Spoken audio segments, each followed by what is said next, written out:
Y precisamente para mejorar y ampliar la infraestructura ciclista se espera una inversión histórica que le apuesta a la movilidad sustentable en la Ciudad de México. Veamos en qué consiste esta inversión.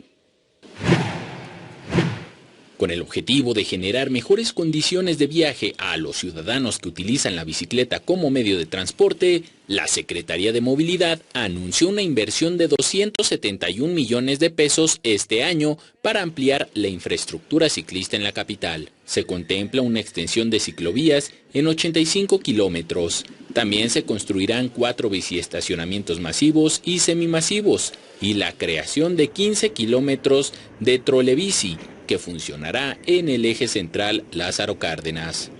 La segunda es ir ampliando el número de ciclovías en un sistema integrado, no como meras ocurrencias en ciertas zonas, sino como parte de un sistema integral que vaya protegiendo cada vez más al ciclista. Los biciestacionamientos se construyen en las terminales del sistema de transporte colectivo Metro de El Rosario, Tláhuac, Buenavista y Martín Carrera. Serán gratuitos y con capacidad para 1,008 bicicletas, con vigilancia las 24 horas del día y techados.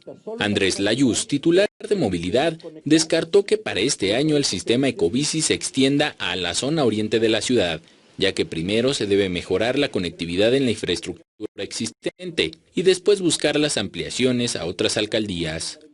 En el caso de Ecobici, la expansión tiene que ser colindante, ¿no? Es una red.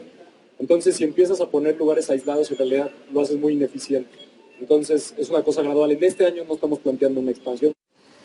Después de recorrer en bicicleta la ciclovía de Paseo de la Reforma de la Diana Cazadora al Museo de Antropología e Historia, la jefa de gobierno Claudia Sheinbaum informó que la ciclovía se completará desde Lieja hasta Fuente de Petróleos.